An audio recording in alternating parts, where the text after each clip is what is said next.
जोहार दोस्तों। इलेक्शन से पहले ही एनडीए में बगावत, चिराग पासवान, नीतीश कुमार और मांझी ने दिए बड़े संकेत। लोकसभा चुनाव के बाद अब एनडीए टूटता दिखाई दे रहा है।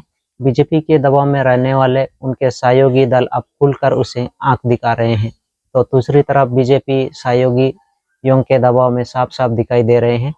एक महीने में जिस तरह से सरकार ने एक के बाद एक मुद्दों पर यू टर्न लिए हैं, उसे एक बात साफ हो गई है कि इस बार केंद्र की सरकार कमजोर दिखाई दे रहे हैं और इस बीच सहयोगी की तरफ से बीजेपी को बड़ी चुनौती पेश कर दी गई है,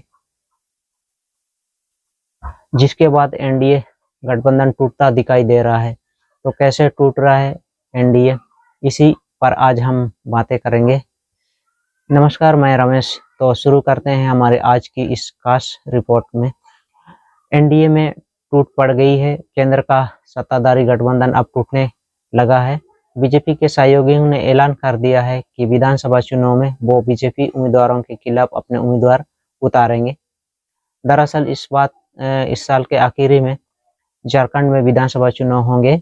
अक्टूबर में चुनाव का ऐलान होना है तय माना जा रहा है, लेकिन चुनाव से पहले एनडीए के अंदर से कट-कट की खबरें आनी शुरू हो गई है। एनडीए बुरी तरह से बिखरता दिखाई दे रहा है।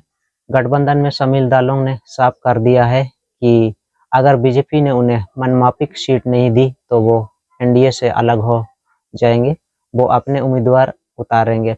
इसके शुरुआत जेडीयू की तरफ से की गई, तो चिराग पासवान ने भी साफ कर दिया कि अगर हिस्सेदारी नहीं मिली तो वो एनडीए से अलग चुनाव लड़ेंगे। बीजेपी को झटके हम की तरफ से भी मिल रहे हैं। दरअसल झारखंड में इसी साल विधानसभा चुनाव होना है। रांची में झारखंड में विधानसभा की सीटें 81 सीटें हैं। बीजेपी का रांची की क्षेत्रीय पार्टी आजसू से गठबंधन तय माना जा रहा है, लेकिन जेडीयू और एलजेपीआर को लेकर बीजेपी मुश्किल में दिखाई दे रही है, क्योंकि दोनों ही दल झारखंड विधानसभा चुनाव लड़ने का ऐलान कर चुके हैं।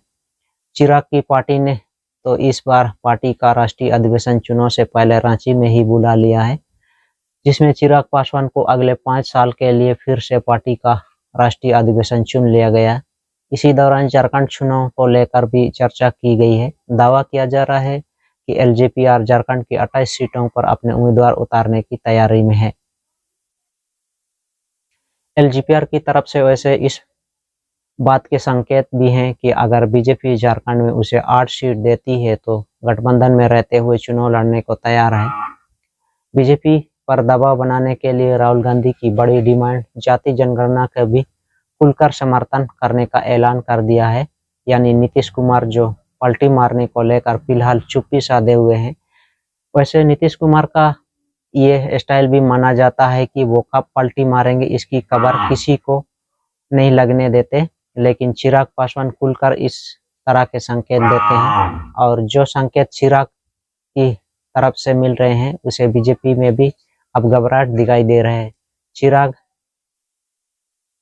पासवान से पहले नीतीश कुमार के तरफ से बीजेपी पर प्रेशर बना दिया गया था। सरयू राय को नीतीश ने पार्टी में शामिल कर पहले ही संकेत दे दिया था कि इस बार जेडीयू की झारखंड में बड़ी तैयारी है और वो बीजेपी के दबाव में नहीं आएंगे। झारखंड जेडीयू अध्यक्ष किरु मातो ने तो यहाँ तक दावा कर दिया है कि पार्टी ने 11 उम्मीदवारों के नाम तय कर लिए हैं। पार्टी के राष्ट्रीय अध्यक्ष नीतीश कुमार को ये सूची सौंप दी गई है। इसके अलावा 1 दर्जन और सीटें हैं जहां उम्मीदवारों के चयन की प्रक्रिया अंतिम दौर में चल रही है। जेडीयू नेता और बिहार सरकार में मंत्री श्रवण कुमार ने भी कहा है कि हमारी पहली कोशिश है कि एनडीए के साथ ही चुनाव लड़ा जाए। अगर सीटों पर सहमति नहीं बन पाती है तो हम अलग चुनाव लड़ने पर विचार करेंगे, लेकिन झारखंड जेडीयू नेताओं ने साफ कर दिया है कि पार्टी चुनाव लड़ेगी, एनडीए में रहकर लड़े तो अच्छा है, लेकिन ये फैसला बीजेपी के ऊपर है कि वो हमें कितना सम्मान देते हैं। इस बार झारखंड में जेडीयू की ताकत की बात करें तो झारखंड जब बना तो शुरुआत में यहाँ जेडीयू की मजबूत स्थिति में था। झारखंड में 2005 में हुए पहले विधानसभा चुनाव में जेडीयू ने 18 सीटों पर उम्मीदवार उतारे थे, जिसमें उसे 6 सीटों पर जीत मिली थी। 4% वोट भी मिला था। बीजेपी के नेतृत्व में झारखंड में बनी सरकार में जेडीयू की हिस्सेदारी भी रही, लेकिन 2009 के विधानसभा चुनाव में जेडीयू के वोट प्रतिशत और सीट दोनों में गिरावट आई। बीजेपी के साथ गठबंधन में जेडीयू को 14 सीटें मिली। इसमें से केवल 2 सीटों पर जेडीयू जीत हासिल कर पाई थी और उसका वोट शेयर भी 4 से घटकर 2.78% ही रह गया था। इसके बाद जेडीयू और बीजेपी के रास्ते झारखंड में अलग हो गए। 2014 और 2019 में हुए विधानसभा चुनाव में जेडीयू ने अकेले अपने दम पर चुनाव लड़ा। जेडीयू किसी सीट को जीत तो नहीं कर पाया, लेकिन उसने करीब 2 दर्जन सीटों पर बीजेपी को जबरदस्त नुकसान किया, क्योंकि झारखंड में 5% आबादी कुर्मी समुदाय की है, जो जेडीयू का वोटर माना जाता है। बीजेपी की चिंता जीतन राम मांझी ने भी बढ़ा रखी है, क्योंकि मांझी ने इस बार झारखंड विधानसभा चुनाव लड़ने का तैयारी में है।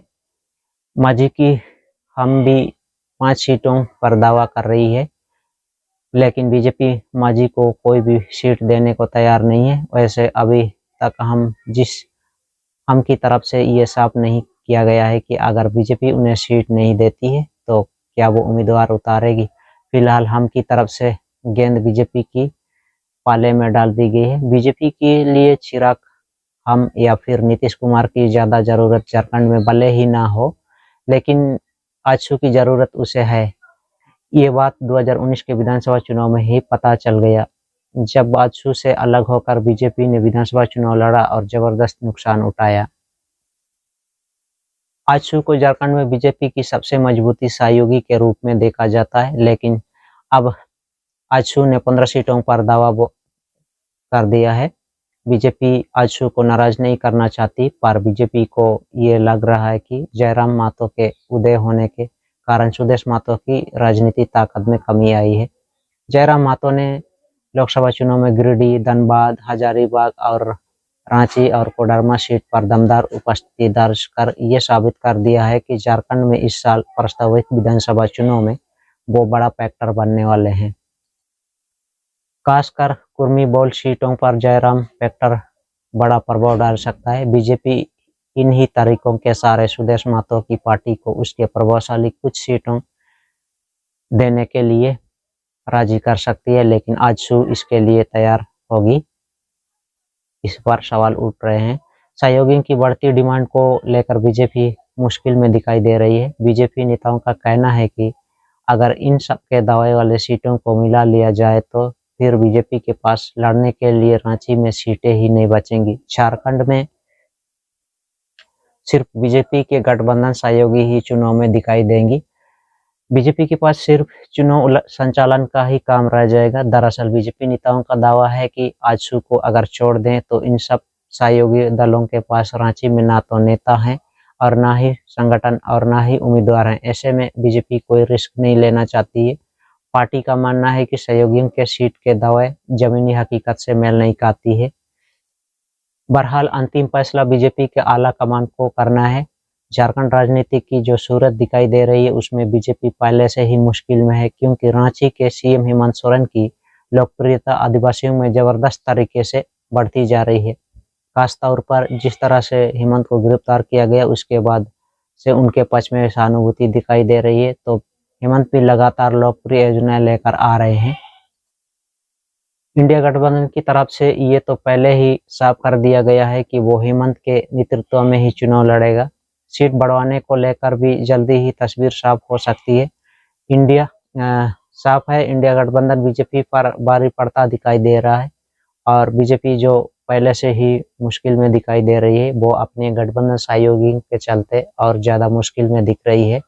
दावा तो यहाँ तक किया जा रहा है कि झारखंड विधानसभा चुनाव का असर बिहार एनडीए में भी पड़ने लगा है और वहाँ भी टकराव शुरू हो गया है। तो दोस्तों वीडियो को यहीं पर समाप्त करता हूँ। नमस्कार, जोहार।